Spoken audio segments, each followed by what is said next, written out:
लग्नाचे दागिने म्हणजे श्रीमंत पेशवाई दागिने, नाशिकचे सुप्रसिद्ध सराफ मयूर अलंकार सराफ।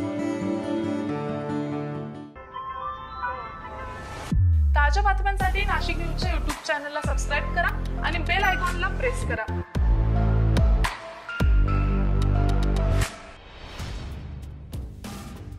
नाशिक शहर आणि परिसरात मागील 2 ते 3 दिवसापासून किमान तापमानाचा पारा घसरण्यास सुरुवात झाली आहे। मागील आठवड्यात 16 अंशांपर्यंत असलेले किमान तापमान 12 अंश सेल्सिअस पर्यंत खाली आलंय। 12.4 अंश सेल्सिअस इतके तापमान काल गुरुवारी नोंदवलं गेलेलं आहे।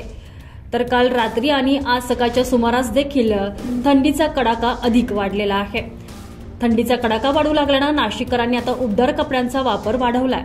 मागील आठवड्यात शनिवारी किमान तापमान 16.8 अंश तर रविवारी 17.7 अंशावर किमान तापमानाचा पारा वाढलेला होता।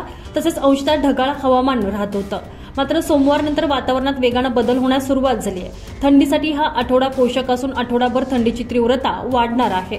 2 आठवड्यांपूर्वी राज्यात पुन्हा नाशिकला नीचांकी गेल्या 5 दिवसापासून शहरासह जिल्ह्यात थंडीचा कडाका वाढलेला होता। किमान तापमानाचा पारा 13.2 अंश सेल्सिअस पर्यंत घसरला होता। सलग 5 दिवस थंडीचा कडाका नागरिकांनी अनुभवलेला आहे।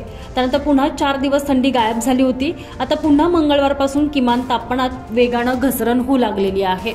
शहराचं तापमान 15 अंशावरून मंगळवारी थेट 12.7 अंशांपर्यंत खाली घसरला। यावरून थंडी वाढल्याचं दिसून येत आहे। पहाटे थंडीचा कडाका जाणवत असून सायंकाळी 7:30 वाजेपासून पुढे हवेत गारवा निर्माण होण्यास सुरुवात होतीये। मंगळवारी सकाळी वातावरणात 84% इतकी आर्द्रता मोजण्यात आलेली आहे।